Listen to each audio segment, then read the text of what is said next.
All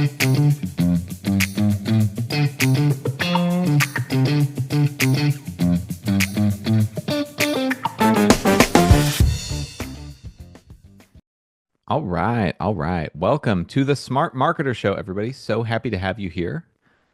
This is our official third show, and we're super pumped. Let's see who we've got in the chat. I would love for all of you who are joining us just now to tell me where you're joining us from. And the question I make every team member that joins our company answer: what is your favorite flavor of ice cream? I'm searching for the perfect flavor. You guys got to help me in this quest, okay? So, where you're from, where you're joining us from, and what your favorite flavor of ice cream is. We'll take a few minutes and then we will jump in and let Ben talk. Yeah, I feel like John, the last three people that we brought onto the team said vanilla, which is just like a dark horse answer I was not expecting really from anyone.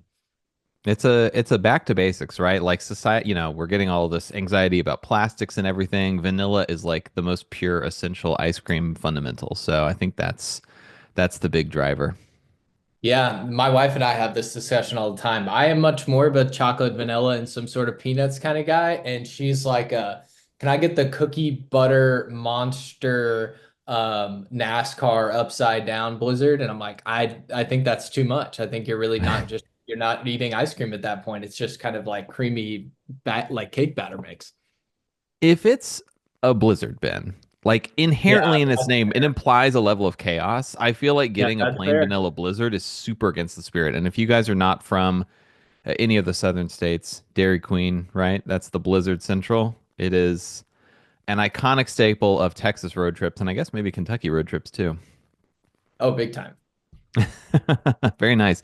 And hey, we got people from Dexter, Michigan, Toronto, Canada, Mayo, Ireland, and that's a new city to me. Very Awesome. nice. Vancouver Island, Chicago plus Rocky Road. That feels right. Appropriate. Montreal. We got folks from all over London, Santa Rosa Beach, Florida. All right, we've spanned at least half of the globe here, I think, at this point, which is pretty darn good. So nice work, Awesome. everybody. And I would say I am excited to dive in. So, little context. This is the third episode of the Smart Marketer Show. We're going to go ahead and get started. And it is a really exciting one because we have joining us drum roll. I don't know if translates well to Zoom. That needs to be a button, right? We've got the emojis. But we have Ben Bennett joining us, who is our creative director here at the Smart Marketer Agency. And Ben is, in a word, fantastic. In many more words, fantastic, delightful, smart as a whip, and probably the person who I would say when we are like, oh, you can jump onto, a Q&A with Ben for our mastermind students, the one whose slots actually fill up the fastest. Ben is a genius when it comes to thinking through the emotional resonance of ads, right? Ads can be something that we feel like live in this sort of black box where it's like, okay, I want this part of my business to work better, but I don't quite get it. Ben, you have managed somehow to tap perfectly into the heart of it where you understand what motivates people and why.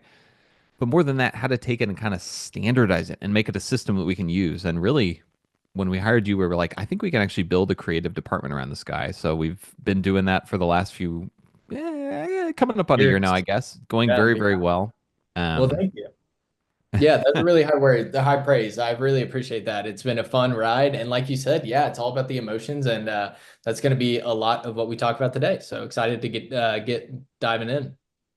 all right, so here we are, episode 3 of the Smart Marketer Show: How to Create Winning Ad Creative That Drives Sales in 2025. So we're actually going to talk about what's working now. So what are we going to learn today, Ben?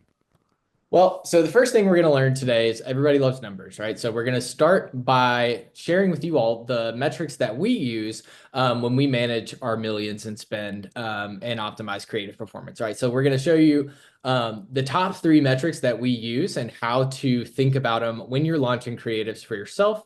And it'll help kind of lower that anxiety around creative testing, which I know can be really stressful because it's an expensive proposition, right? To create something and put it out there for the world. We're going to show you how to understand what's going on a high level and on a really deep level. So the second thing that we're going to learn is, we've all been there. We launch creatives that don't work. And, the answer isn't just to throw the baby out with the bathwater, right? We're going to talk about why most ad creative fails, and the fix that you can do moving forward to help that happen less often, right? It's going to happen every single time you make a creative batch. There are going to be creatives that don't work. And if that's never happened to you, I would love to talk to you about working at Smart Marketer because that would be you would be a unicorn. right? So the important thing is that we know why ad creative isn't working if it's not, so that we can use that as information to move forward, right? Last thing we're going to know is we are going to look at one brand that fixed that found a creative opportunity really in what they were doing with one of their SKUs, and allowed them to take a new product to the top of funnel, which is a huge thing for their business. It basically, transforms the economics and says, hey, we are getting people in on one front end product. Now we've got two. So imagine what that could do in your business if you had another front end product that you could start. So we're going to show you how we did that and how we created an ad that kind of got us there. So starting with the free resources, you guys love takeaways too. These are two of the best, right? So as John said, when we're coming up with these emotions and this way to kind of systemize an art form, right? Creative is an art form, and those don't typically lend themselves to systems. So we have to work really hard to systemize it. Well, the hooks library is the first thing that we kind of came up with, is that Molly and Melvin, who is our awesome creative operations manager, and I sat down for about 4 hours and just talked about every single hook that we could get and put it on a list. We boiled them down. They're unique, which means there's very little overlap in between them. And there's about 30 hooks in there that is going to be a great source of inspiration for you all. And also there's a little tracker built in so that when you're starting your creative strategy journey, you can put the numbers in there and see how it goes. Second is the creative style library. That's just going to be as basic as it gets. Go to this for inspiration to see what type of creative style fits with the hooks you've chosen. So we're going to be giving that away at the end for you all as well. So segment number one, numbers don't lie. You love numbers, right, John?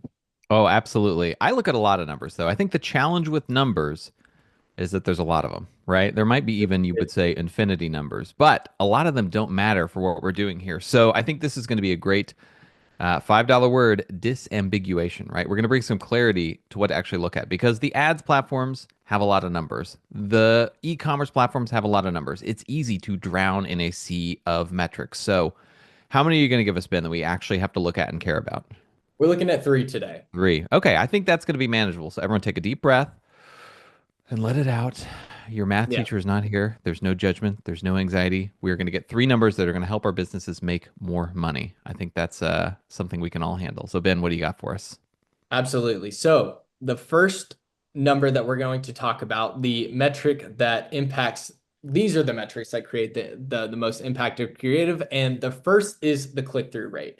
So you guys know the click-through rate is, we're looking at the unique length click-through rate. So when somebody sees your Facebook ad, this is the number of impressions, or actually the number of people who click through divided by the number of impressions. So basically, who sees your ad and who clicks through to the landing page, to the sales page, whatever that destination is that you want them to get to. And so what is it telling us is, are people interested enough to click? It's pretty simple, but it's something that if you're thinking about it in the story of how your ad performs, right? When we're thinking about ads, and especially creative, it's telling a story, right? The creative itself is telling a story, and we're going to look at the numbers as a way to tell the story of how they're performing.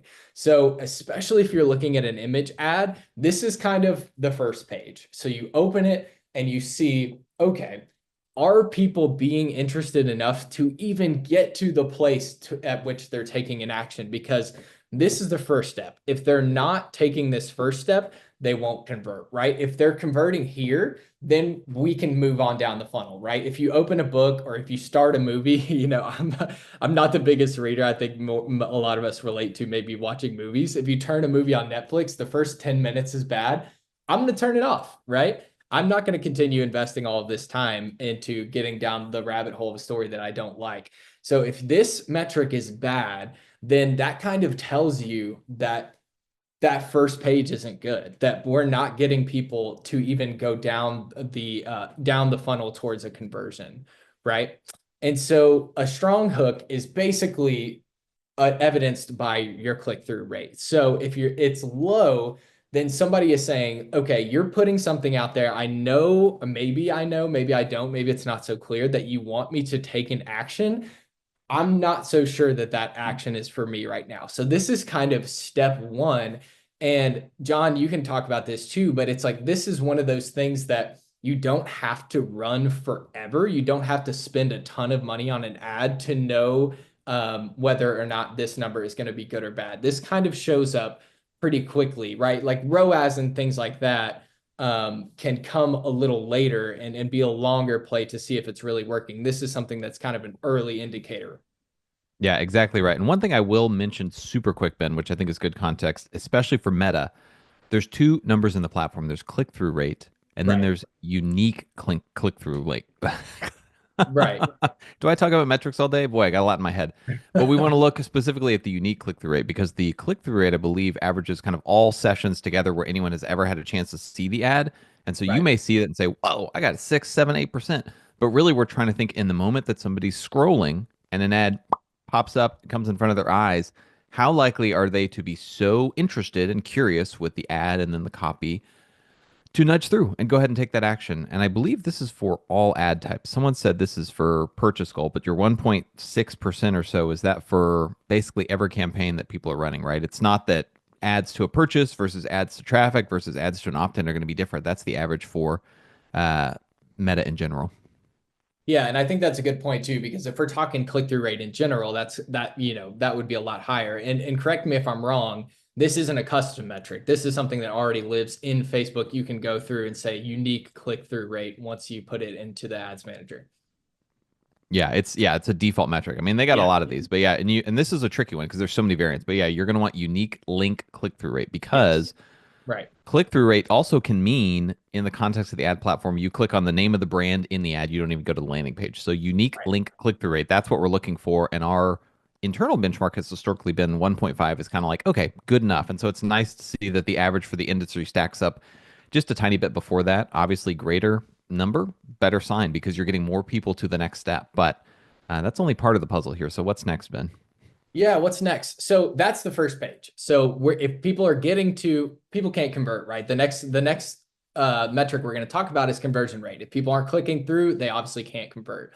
So what this tells you is your ad basically priming them to close the deal, right? We're not going to talk about landing pages today because this is a creative focused discussion, but there's something we like to call ad scent, right? When you put an ad forward, that's the first thing that somebody sees when they're scrolling through their Facebook. That is the first impression that they've given to this offer. So they have a state of mind, they have a context, they've been told a story about what the offer is. And if they're going to the landing page or to the sales page or whatever that destination is, and they're not closing the deal, we have a problem there. A lot of times that's an ad scent problem. The ad smells like this.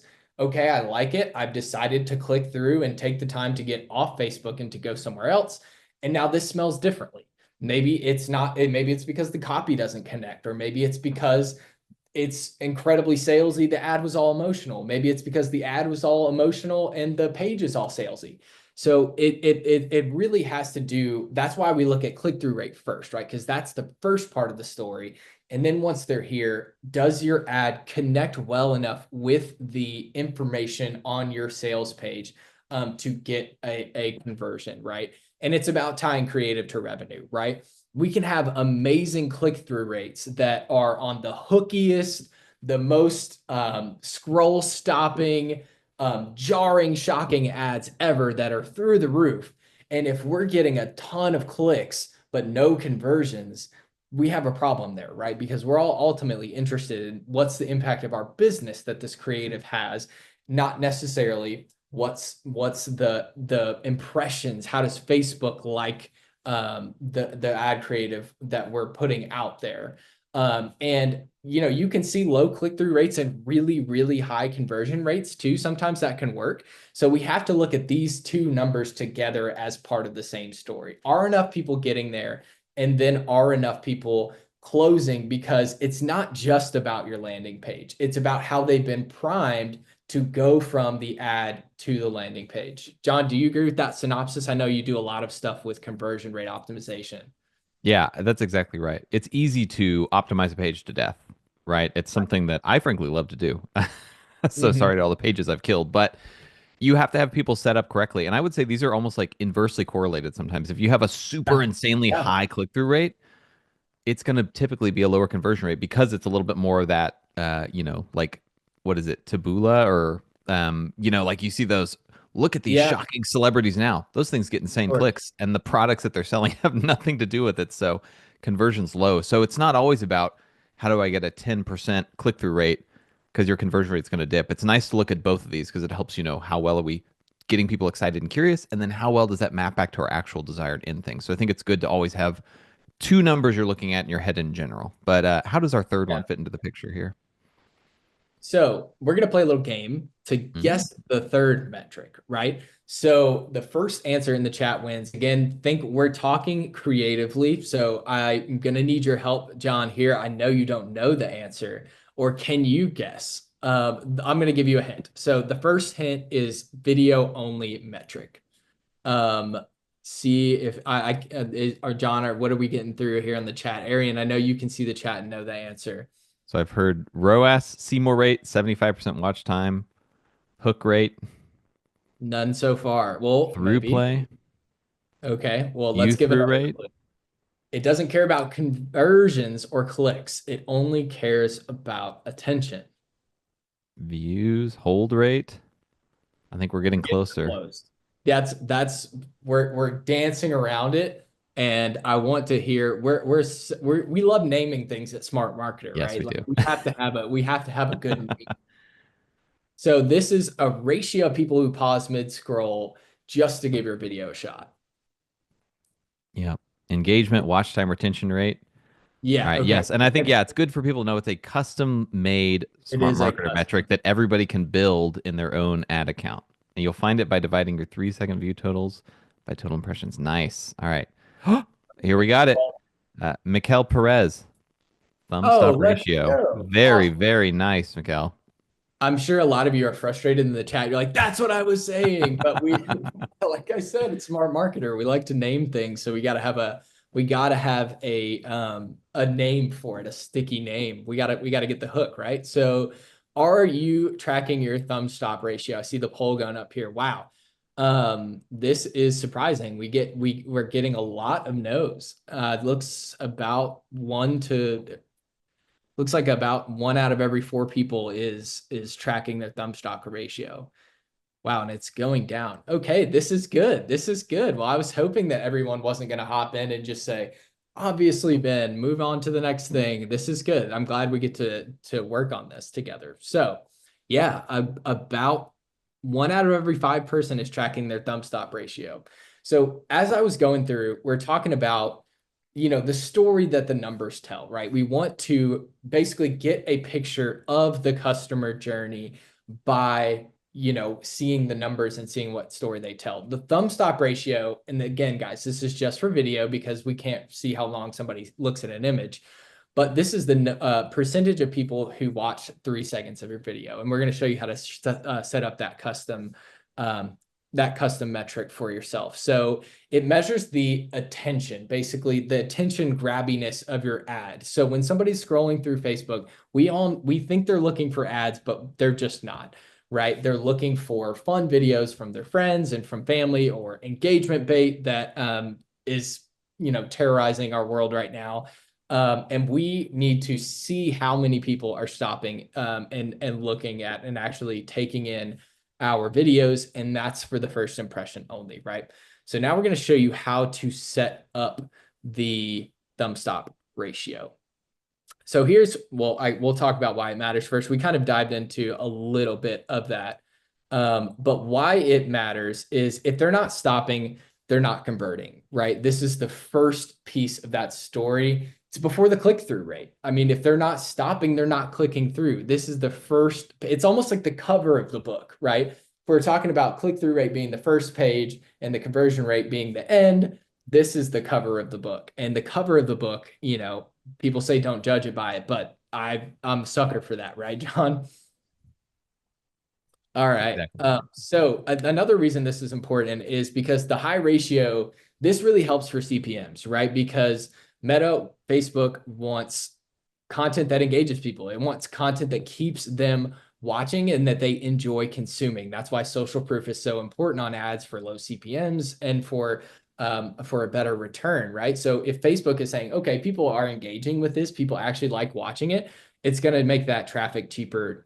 It's going to make you win better in the auction and faster insights. Like I was saying, this is something you get immediately, and it really doesn't change from like $1,000 to $10,000 worth of ad spend. It can change a little bit, but typically people respond kind of how they're going to respond. And you might see the other numbers change, but this is something that you can get super quickly to know kind of how your video is working on Facebook.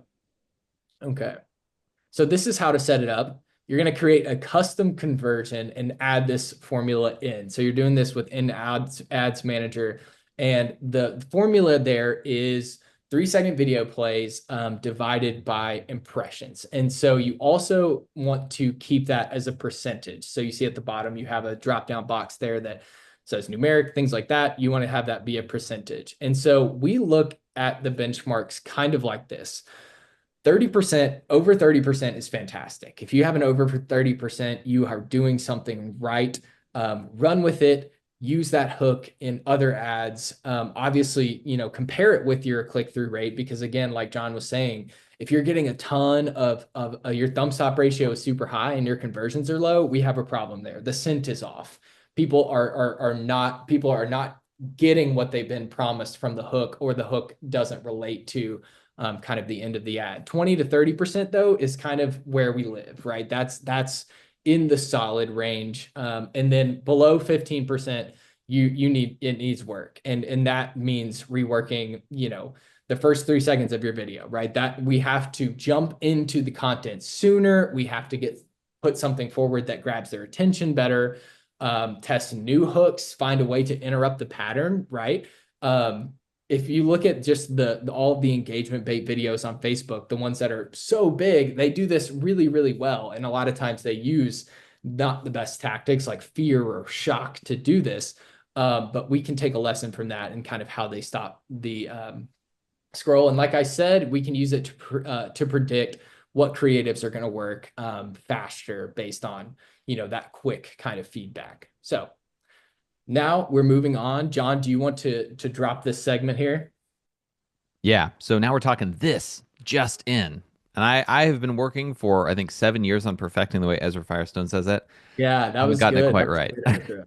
I'll get there someday. But really, really exciting news. It's kind of a tipping point for the AI stuff with the 4.0 image generation. We've gone from this funky text that's a little bit hard to read to images that the ChatGPT and other programs can produce that actually are kind of maybe usable for ads. So, Ben, why don't you take us a little bit through what this looks like and what it means for all of us as creative creators? Yeah, awesome. So if you guys have Twitter or are on any sort of marketing social media, Facebook knows that you're a marketer and it's going to target you with this. You have seen people doing stuff like this with ChatGPT 4.0 image generation. And so we've had things like Midjourney in the past, and I've had a lot of experience with Midjourney. You will learn that it becomes more of a time sink than a time saver, because it becomes very tricky. You have to be almost a prompt artist to go in there and say, I know exactly kind of what style I want it to do. I have reference images chosen. I know the language that Midjourney wants to put stuff out. And it honestly becomes a skill that is just too much for the average person to go in and do. I think it's almost completely the opposite with ChatGPT 4.0. With ChatGPT 4.0, if you already have the skills to be a good ChatGPT prompter, which I'm sure a lot of us do just going through our day-to-day work, those same skills and the same information that you would need to get a good response out of ChatGPT, you need context, you need a good, thorough explanation that includes only and all of the things that you need it to put out. That is the same sort of process that you're going through for these images, right? And I think the biggest change is that it understands the input better, right? Like you see this example here on the left. Fire hand with Bill, $400 million CEO, and that's what you get, right? That's the difference, is that you can be very specific and now even use text, because text has been part of this thing where it's like you just can't put text. If you wanted this in the past, you would have to do it yourself and then go back and add in the text. But now you can describe that out. So I recommend take 15, 20 an hour if you have it to play around with this, and you'll see how easy this can be for everybody. Awesome. That's really amazing, Ben. And I know I saw this morning we had a client where we were putting some creatives together using this tool. Have we run any specific tests yet, or are we still kind of in the testing phase, where maybe in a month or two we'll report back on how these perform compared to handcrafted? Yeah, well, that's a good question too, is if the level to which you can get them to look like handcrafted ads is kind of the level to which we're going to use it as a creative service, right? Because this, like we look at this example here over on the right, it's really close. We know that this is Orca Energy Mango Peach Water, but it's not exactly right. And so we would still, as a creative department, kind of have to take and work with this. I think where it's going to impact everybody in their day-to-day business is, like, look at this example from WinPro. So I have this in my hand right now. If I took a picture of my hand holding this, I could put this in any sort of professional photo shoot situation, any sort of context that I wanted. So I think it's more powerful, like as an image editor. So if you have an image that you were like, oh, I would really love if this were, in front of a dog shelter, because I don't have access to one of those in my backyard, but I want a creative that has it. I take a picture of my hand sitting here like this, and I can put it in the chat GPT and tell it the setting. So I think it's a better, more practically right now as an image editor than actually like spitting out a final product. And that's kind of how we've been using it. Very nice. Yeah, I'm excited to see more cases of this. And we know it's only going to get better. So getting familiar with it right now really sets you up to take advantage of this kind of tool set as it gets stronger and stronger. I mean, that language stuff alone is unbelievable. I made some, it was supposed to be a watering map for my little boy to help him know when he's supposed to water his garden. And I eventually just gave up on it Yeah. because every time I tried to get it to say, this is for the rosemary, this is for the basil, it was just like written in Yeah. some sort of Cyrillic foreign characters, which is fine, but it didn't really work for him. So this is a huge leap forward in a super short window of time. Yeah, it's absolutely crazy. I really never thought that text would be able to come out like it is right now in ChatGPT. We're still finding sometimes it's easier just to leave the text out and have a designer go back and put that in, because there might be a lot of situations in which you want to edit it. Like you want a 9:16 and a 4:5. So it's easier just to get the plain background and have them add text later. But still, if that's not something you're willing or confident to do, you can definitely do it. Just play around with it. It might take you a couple more tries. Nice. Awesome. Moving on. All right. So now it's time for the action of the month. So I think one of the biggest challenges marketers and business owners face in general is there's so many things you could do, right? And you might get to the end of the month and say, my business didn't really change this month. It's because we get so sucked into all of this swirling world, too many things happening. So, our charge, our recommendation, our commission to you is to listen to Ben run through this action of the month and go out and do this. You're going to spend, what do you think, Ben? No more than 30 minutes to get this knocked out. And I think you're going to immediately see the impact in your business. And the more time you spend on it, the more impactful it's going to be. But I'm really excited about this one. Yeah, thank you. We just actually, like, right before I hopped on this, we had this talk in our mentor table discussion in a workshop in Nashville, which is basically there's a heart to your creative, right? It's not just about tricking somebody into stopping and tricking somebody into purchasing. There is a heart behind it that if you can find and connect with, that's where the real winning ads come from, right? And we just had a mentor table student who has this tactical pen, right? It's a real touchy thing. It's all feature based. It's about what it can do. And we were saying, hey, what's the heart behind this though? People aren't really necessarily in the market a lot of them for tactical pins. What are they in the market for? Well, they're in the market for security. And he did an ad that said, we don't sell pins, we sell peace of mind. And he's already seeing that work. And that was just a cool kind of proof of concept that this stuff really does work on Facebook, and it's kind of the key to unlocking creative growth. So I want to start a poll. What is your biggest struggle with ad creative? Now, I get a lot of people. I actually added one to this list for myself because I hear one from a lot of people, and I'm excited. I have an idea as to what I think will win, but I want to see if that's the case. John, do you have what's your biggest ad creative struggle?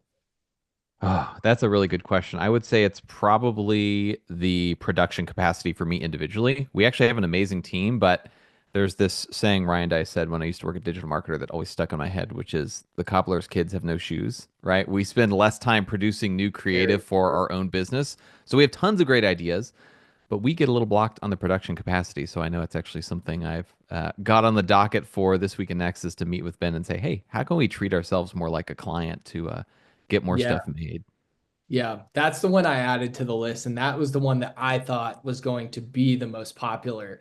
And as it turns out, looks like I'm wrong. So it looks like kind of what we talked about earlier, John, with the click-through rate being good and the conversion rates not happening. Looks like the majority of people are saying clicks but no conversions. That is fantastic. That is a great place to be because that is exactly where we're going. And I think that once you leave this discussion, you'll have a better idea as to, okay, people are clicking but not converting. What is the deal? And it has a lot to do with the heart of your ad. So I have to close this out again because every time, oh, no, escape. There you go. You just hit the escape key and it goes away. So anyway, if your ad doesn't have a heart, it will not perform well. So to the clicks but no conversions things, a ton of ads get a lot of clicks and really good thumb stop ratios that don't have a heart and they don't perform well. And I think that is kind of what's going on in our marketing world right now. We have a ton of people that share marketing advice, that share creative advice, and it's all about the hook. It's all about how do you get people are goldfish, right? They don't have any attention spans. They're looking this way and that way. And it's a real cynical way to think about what we do. And it's why when you tell people, hey, I make Facebook ads, they're like, I really don't like you because they're so annoying and they're always in your face. This is what makes it fun for me. This is why I like doing what I do. And this is, I think, the best way to do it. So we're going to talk about how to get that done for you. And people call this the hook, right? That's what we're calling the hook. The hook is basically the hook and the hand is the heart of your message. So let me explain this analogy a little bit. So the hook is over here. It's on the left side. I grew up fishing. My dad tried to force me to fish as much as he could. I never really got into it because it's called fishing. It's not called catching, right? We didn't always do a whole lot of catching, and a lot of times ads are the same way. But we have to have a hook, right? We have to have something that gets their attention. Yes, people's attention span is short. Yes, they're on social media to, digest, to turn their brain off, basically, right? And we have to find a way to turn it back on. But the conversion, in my opinion, happens with a hand. And we have to offer people a hand up from where they've fallen down, right? So in this picture, this person, imagine them on the ground. They need a hand up. They need a transformation. They need something to be different in their lives. And once you've got their attention, you're saying, here it is. I'm the person to help you. Grab my hand and we're going to help you up. And that's how we get a conversion, and the connection between those two things. That is the heart of your message. So let me go ahead and share with you our top hooks. So I'm going to go down the left side here first. So these are all from our hook library, right? All of these things. Oh, I clicked again. All of these things will be included with descriptions and examples in the hooks library that we will share with you all at the end of the show. But looking at our accounts right now, these are the top 14 that we're seeing. The big one, which we are going to talk about at length in the rest of this action of the month segment, is the big hook. It's problem solution. You have this problem, here's the solution. Here's how we as the guide help you, the hero, the customer, the hero, overcome a challenge, right? It's the classic story formula. It's Donald Miller, it's Build a Story brand. Everybody uses this, and every story is written this way because it works. Did you know? So sometimes we have to create that problem. Sometimes we have to show the person that they are actually on the ground. And we do this by dropping a statistic. We say, did you know that you actually have this problem you haven't seen? Here's how I'm going to help you up. Educate, very similar. I'm going to tell you something. I'm going to give you a piece of information that now, having known this information, you're grateful to know it, but you also need a solution afterwards. Insecurity and anxiety. So this one is not, which I never really thought this, but I got this feedback in Mentor Table and I was like, oh gosh, please no, it's not causing insecurity and anxiety in people. It's speaking to people's insecurities and anxieties and helping them, using that hand to help them out of it, right? So we're not making people insecure or anxious. People are plenty insecure and anxious already. We're going to help them out from where they're feeling that way. Status. This is for luxury brands or for things that have badge value, right? Here's how what we do is going to elevate you, pull you up from a lower perceived status to a different group, maybe access to people, a different, way of carrying yourself. So that's a pretty simple one. Feel is emotion. So I'm talking about anything that I feel a negative thing and I want to feel better. So this is an emotional one that we use all the time. Customer testimonial. That is a huge one, right? That is a trust building exercise to say, okay, our customers have had this transformation. Our customers have taken our hand and have been helped up, and they basically are saying, hey, you should do the same thing. Take this hand that's been offered to you. Making this mistake. It's kind of like a did you know hook, except for we're targeting something they're already doing. So you're already doing something that's bad. Here's how you're going to fix it. Comparison. This is like something else that can either be positive or negative. Like, hey, this is like another solution. This is like another helping hand that you've tried, or this is like, or what you're currently doing is like something negative. So we're just using something that's familiar. That works for really novel things. If you have something that's harder to understand, make it familiar with the comparison.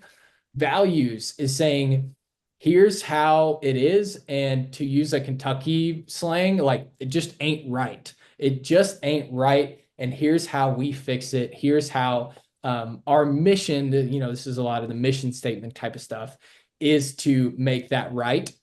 Join our mission as well. Origin story, that's anything. So this could be a founder story. A lot of people do it that way. They say why we founded the business. It blends really well with the values hook. It could be the origin of the idea. It's just a trust building exercise. Blame shift. This is an interesting one. We're saying basically something is wrong in your life that you're blaming yourself for. And we're going to turn that around and say it's not your fault, but here's how to fix it. That's a really effective one for more personal issues. Shock. This is, we want to do this in a loving way. We don't want to traumatize people or use it just for the sake of using it. We use this one pretty infrequently, but if there is something that is legitimately and genuinely shocking that we can pull forward, that we're helping somebody out of a bad situation, we might as well use that as a hook, right? And the last one is relevance. This is basically anything that's currently in the zeitgeist. So I give a relevance hook to anything that if you see it, you say, oh, this couldn't have been made a year ago. This is talking about something that is currently going on. So that we see that one actually work really, really well, because it stops you, right? You have a certain level of trust for something that you were like, oh, okay, this was made recently. So anyway, so that's just kind of some background. So those are some ideas that you can be thinking about while we do this exercise. But I'm going to give you 3 concrete steps that you can go and then craft the perfect hook for your ad. And they're all going to be around problems. They're all going to be around pain points. And so that is why I've included this image. Again, ChatGPT 4.0, super easy. If you're trying to make presentations, just go in there and say, woman therapist because I don't have to worry about copyright. I don't have to worry about anything else. And it gives me something really good. So a lot of these images are going to be from ChatGPT. But the biggest problem that I see is that people think that they're solving a problem that people have, that they're actually, that person that they're targeting doesn't feel the same. They don't feel like they have that problem. So the first step is to identify, why do they need a hand up, right? And I have a little analogy later to kind of show why this is important. But this is the number one reason that ads don't work, is because, like this image here on the right, viewers don't think they need your hand to help them up. They might be on the ground. It might be a legitimate, dangerous situation in which they need help, but they're chilling, right? They're sitting on their phone, relaxing on Facebook, and they see a hand out for them, and they're saying, I don't need help up. I'm chilling here on the couch, right? So we have to paint a picture for them. And I think that here are the top reasons why people don't grab your hand, right? Why we're getting clicks that don't convert. And the number one, well, one of the reasons is that they're not convinced that they're on the ground, right? Somebody doesn't see themselves as needing help. And if somebody doesn't need help up, they're not going to grab your hand, right? Because they're content to be where they are. So your job is to convince them that they're on the ground, right? The second is they don't trust it. So the ad scent might be off, or the explanation of your product or your service isn't good enough to where they're like, yeah, I don't really think you could pull me up, right? Like, I'm down here in this situation and I'm going to need a lot of help.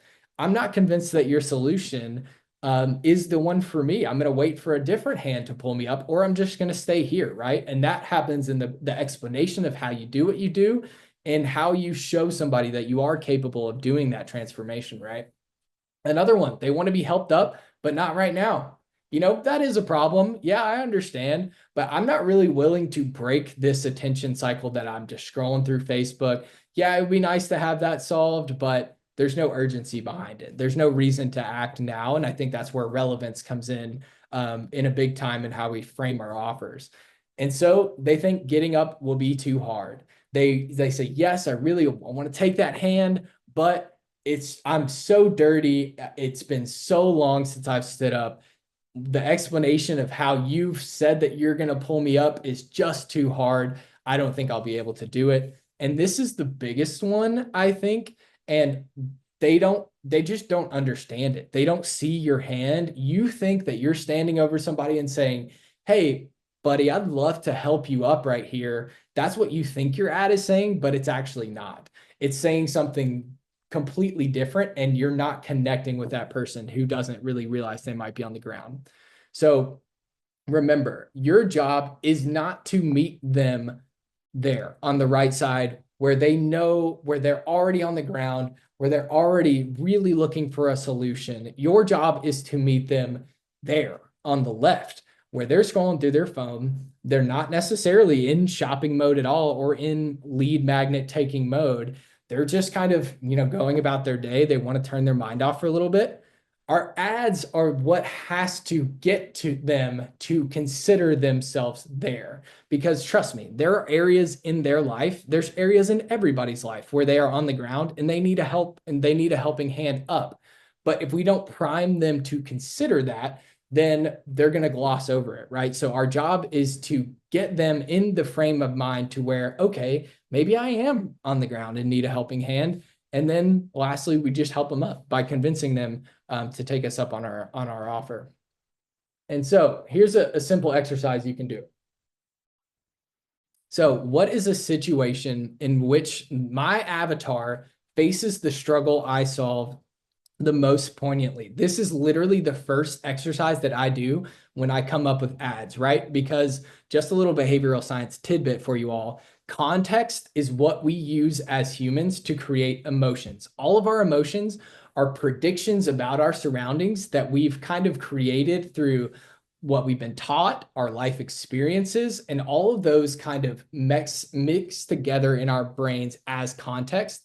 And that's what produces emotions. So hack here, if you want to produce an emotional response, use a context, right? Think about a context in which somebody thinks of themselves as being on the ground, as needing that help up, as poignantly as possible. And that's where I start. Every single time I brainstorm, that's exactly where I start. So do this exercise, and I guarantee you a ton of ad ideas will come up. All right. So that's number one, identify the problem. Number two, use the right emotion to motivate your audience. Now, this picture on the right here, who kind of looks like me, I kind of like think everything that I put out of ChatGPT like looks like me a little bit. And I don't know if that's like a weird, like I'm just inserting myself, or if it's like a AI like understands. I don't know. I'll dig into that one more as we go. But basically the thing that you can do, one of the most powerful things you can do in your creative is to target the same motivation that gets somebody up out of bed in the morning, right? So we all have motivators that basically drive us to make every single decision that we do. And if we can just position our offer as position our hand up as serving that same motivation that they make all their other decisions by, then it becomes a no-brainer. That's when it becomes literally a no-brainer. It becomes a bodily and an emotional response. And so my favorite book about marketing of all time, Marketing to Mind States by Will Leach, goes into this concept where basically here are 9 basic human emotional motivators by which we make every single decision that we make.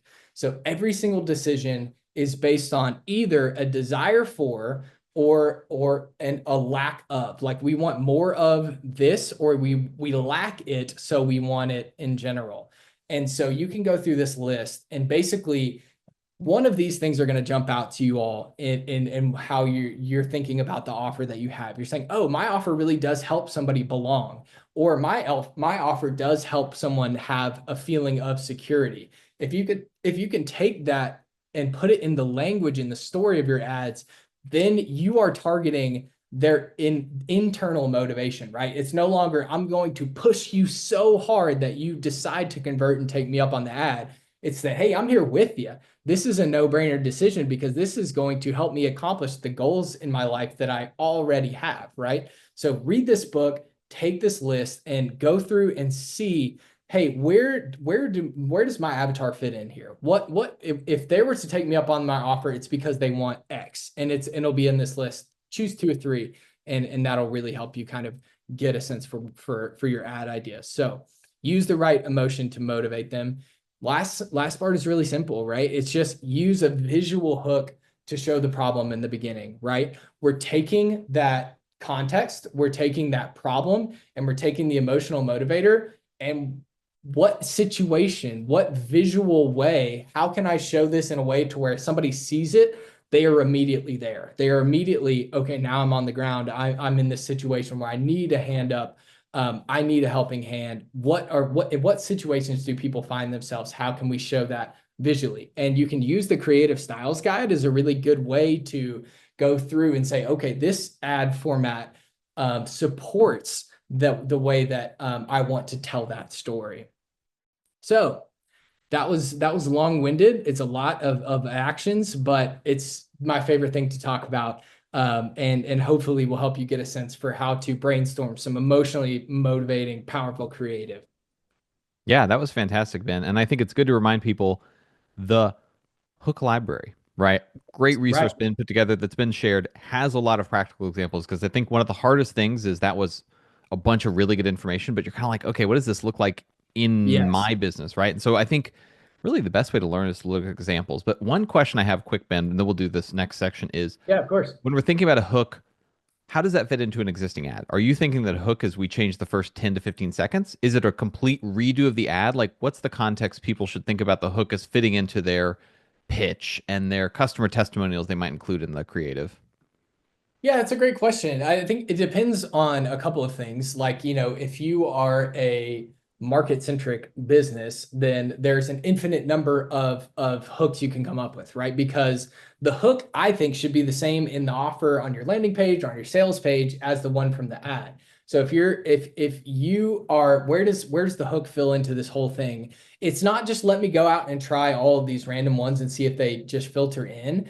this is the heart of the message that you're sending. So sometimes like three ads who have the same first 10 seconds, I'm calling different hooks because once you get later and later and later in the video, the whole story combined should tell you one thing. I know that it's a hard vocab word because we think of hook as the first 5 seconds. It surely is the most important. It absolutely is the most important. I'm not saying don't care about that, but it's the overall message of your ad. It's to where if you could see the ad with fresh eyes, I've never seen this before, I've never heard of this product.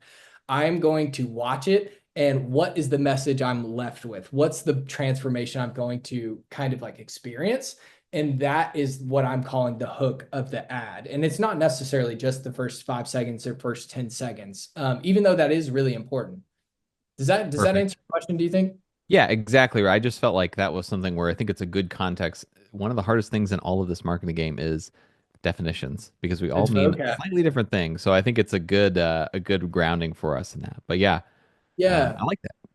We like to say that a hook is something that existed before the internet, right? So when I love the fish market example. I don't know why, but I love fresh fish. But you're walking down a fish market in the second century, and somebody says, "Hey, my fish are fresher than his," right?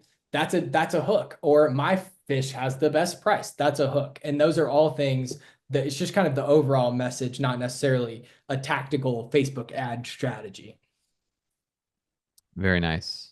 All right. And so then our last section, like the one we just covered, big picture way to change how we think about creative. But what you're going to go through right now, Ben, is something super tactical, practical, and easy to apply that's been tested in the real world, which is now a strategy that we use every single day in our creative service in the agency. I'm super excited for you to run through this. Yeah, awesome. So we are going to talk about how to make really good problem hooks. All right, so we've set the stage, why you need it, the problems that you might have. Here's how you go about it. And again, boom, example, pain point hook here. Are you struggling to consistently create high converting ad creative?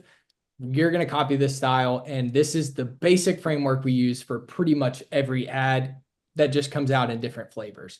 So we're going to start with this one ad who you might recognize the talent in the video, but this is a good example of we've been trying to get this product launched to top of funnel for a very long time.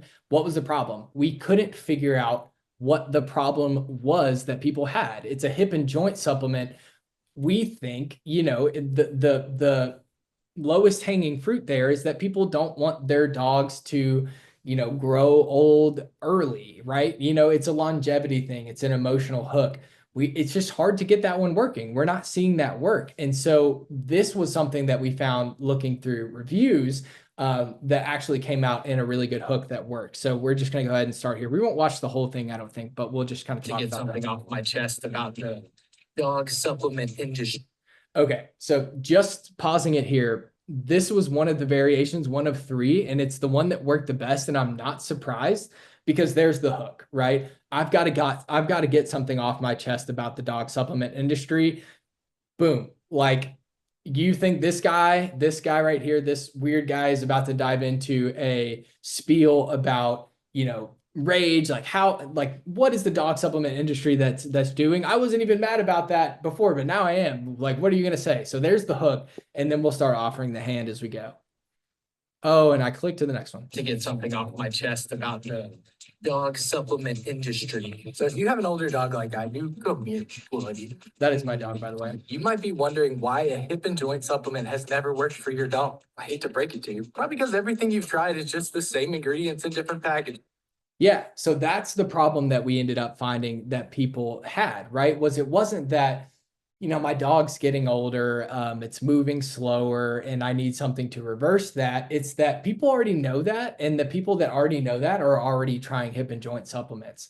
So the differentiator that we decided was people are maybe not so frustrated at or not so averse to trying hip and joint supplements in general. It's that the ones they've tried don't work, right? And so that kind of came out of this process at let's look at what people are already saying. So we were looking at reviews that were basically all the reviews had something to the effect of this is the only one that worked. So, and when we go back to thinking about playing that therapist role, that was our therapy discussion. Was instead of let me just be a therapist and then have somebody sign up and then let me imagine what their problem is going to be and then write them a report and send it to them, right? Instead of doing that, we sat down with the person, we looked at the customer reviews and had that conversation to actually see what is the real problem that people have. And it might not be super intuitive, right? You can try all the ones, and that's probably what's happening if you're getting clicks that aren't converting, is that you're trying the lowest hanging fruit and you're seeing, okay, maybe the whole problem that I thought people had when I created this offer isn't the problem that they actually have. What is it? So then you got to have that therapist conversation. You got to look at your reviews. You got to look at your Facebook comments. You got to get, and you can even just sit down and talk to customers, right? If you all read the book Marketing to Mind States by Will Leach, he was like massive Pepsi brand guy, and they were paying him a bajillion dollars to set up fake stores, have people go through to watch their experience, and then sit them down and interview them after. I think about that story and I'm like, wow, I should really have less tiny little urgent tasks to do. And I should be more talking to people who are actually using it. That's the real high level stuff. And big brands like Pepsi and Doritos, like they understood that and they understood the value of it and what could actually come out of it. The more places where you can find and have these real conversations with the people who are using your product or the people who decide not to use your product to see what that problem is. Once you find it, then it's just gravy from there. And the rest of this ad, I won't share it with you. Well, we can watch a little bit of it, but the rest of this ad is basically just my chest. Okay, you've decided you want the hand up. I'm going to show you that I am a competent, I am a safe person to grab my hand and show you why you can take that. And I keep clicking through, but I hate to break it to you, probably because everything you've tried is just the same ingredients in different packaging. I literally looked up the most popular ingredients in the top 3 hip and joint supplements on Chewy, and I kid so you now I'm not, just they proving were it. I'm proving what I said was 89% true so that you trust me. 89. They end up making a boatload of money because people like you and me who are just desperate to help our little dogs feel better end up just buying the same thing over and over and not checking the And that's ingredients. agitation. So I like agitating completely the torn off hip problem. and joint supplements for good. I was like, this isn't going to work. So when I started doing my own research, I found that what farmers do is they use animal plasma to help fight inflammation in their animals. And I was like, light bulb moment, I should get that for mine. So spoiler alert, WinPro has plasma in it. It has the stuff that the farmers use, right? So I'm creating this whole story to basically gain your trust. I'm saying I've experienced this myself, which I have, and I've done the research, and this is why I'm the true helping hand to help you up, right? And that's a super simple formula that you all can use. This one is much more simple. That's kind of like 305 level, and this one is like 101. So this is an ad that obviously you all can see here down. It has tons of social proof, almost 5,000 likes, almost 1,000 shares, tons of social proof. This one really, resonates with people, and it's because it's pain point forward. It shows the right pain points, and we've just decided, or we found through testing a bunch of creative, these are the problems that people are dealing with. So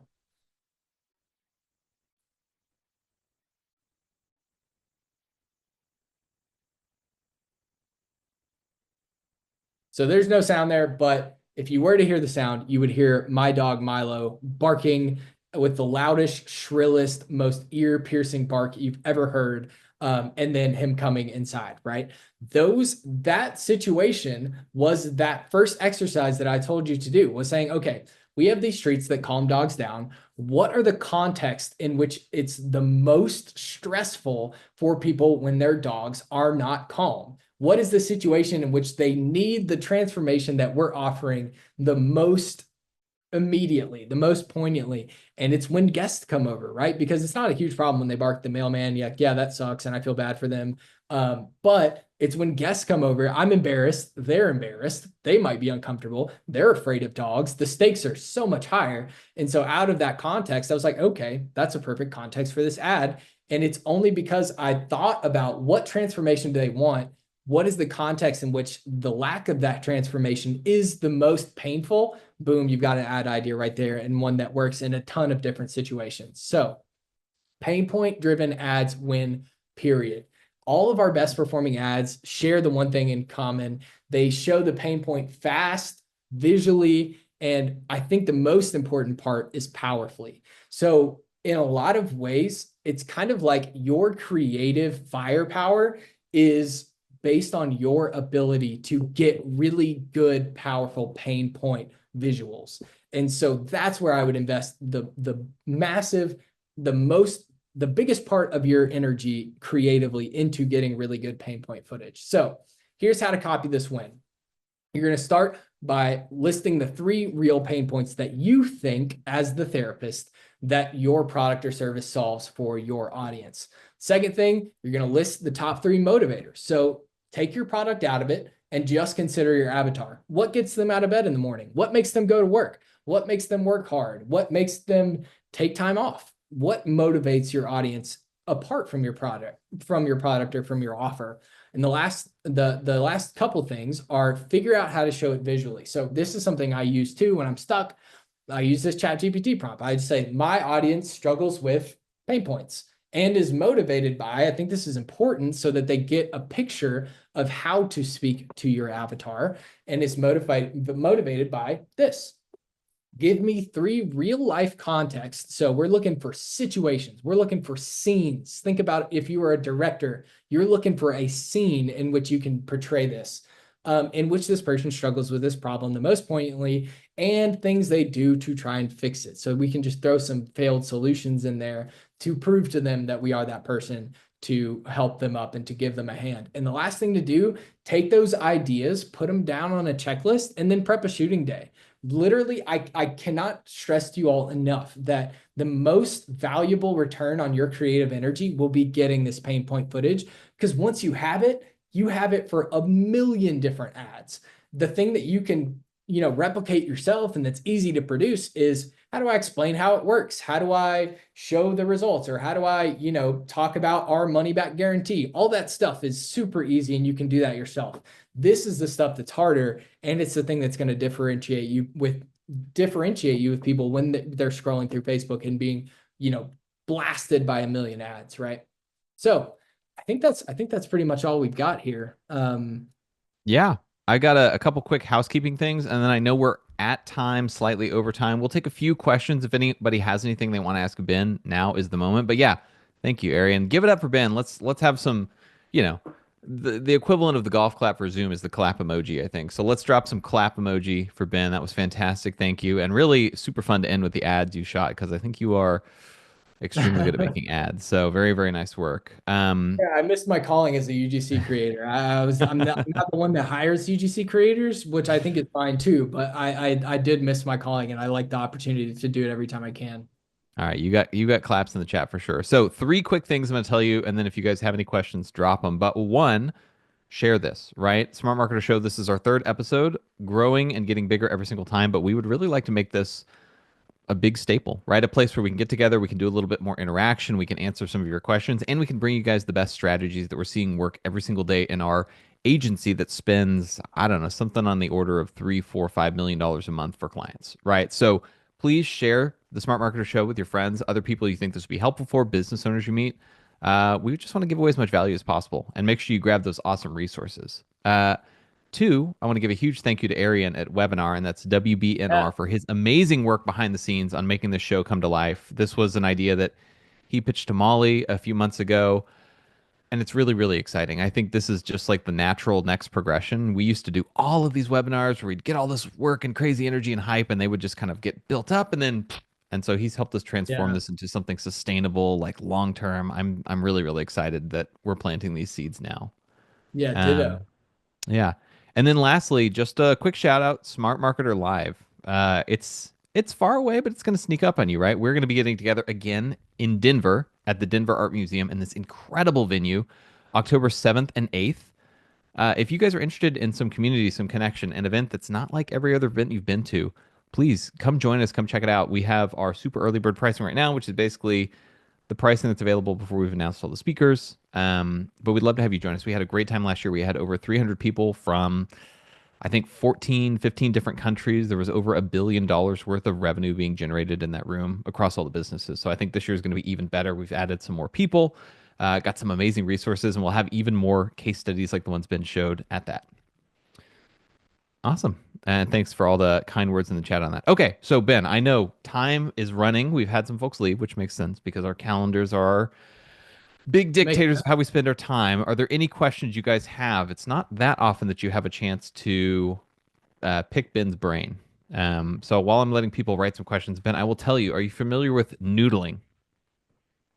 Yeah, are you talking about reaching your hand in and getting catfish? Yes, yes. So you've got a Yeah. fishing metaphor, and then we talk about extending the hand. I feel like in your next presentation, I need to see the full-on catfish noodle where we got Yeah. someone's arm with the big old catfish on it. Okay, so Yeah. that's my content creator note to you is I need more catfish arm pictures in this presentation. That's a great bridge. I was thinking fishing, I was thinking helping somebody up. Like what is the bridge between those things? And John Grimshaw, creative master, just bridges the gap there. It's a little scarier than normal fishing, but I'd be down to try it. Wear gloves though.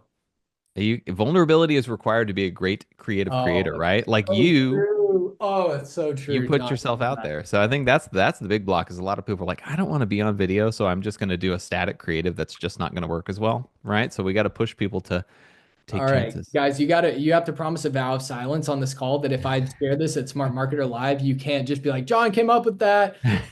You have to let me get some credit, but we can give John credit here when it's just us All family. right, fair enough, fair enough.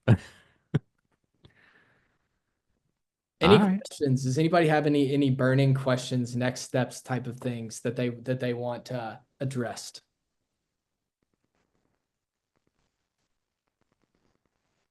All Seeing right. a lot of people joining us in October. That's cool. Yeah, that is exciting. So we've filled their brains to the maximal point. I think there's no room for any more information. So no questions is not a bad thing. But I Yeah. really do think, right? Creating new ads. We were on a mastermind call earlier today, and someone said, I got this advice from Ezra last year, and it's been the most transformative thing in my business. It was just stop focusing elsewhere and focus on ads. Now, as an email guy, it hurts my Yeah. heart a little bit to say, but if you feel like you're not sure what to do next and you're struggling, there's no better place to focus than saying, how do we bring more people in on the front end? Because that cash flowing through your business, that access to new energy and excitement and people who are going to help you shape future products you sell, the way you redo your emails is the most important thing for a business's vitality. So this is such an important place to spend time and energy. Um, I totally agree. But yeah. All right. Well, thanks so much for joining us for the third Smart Marketer Show. Great to see everyone. We had a wonderful turnout. Thank you, Ben. Thank you, Arian. Thank you to the other members of our team who joined us. And thanks to all of you. Your time is your most valuable resource. And every time you spend it with us, we know how valuable it is. And we really do appreciate that. So thanks so much. Make sure you guys grab the Hook Library, and we'll see you guys back here next month for another Smart Marketer Show. Bye, everybody. See you all.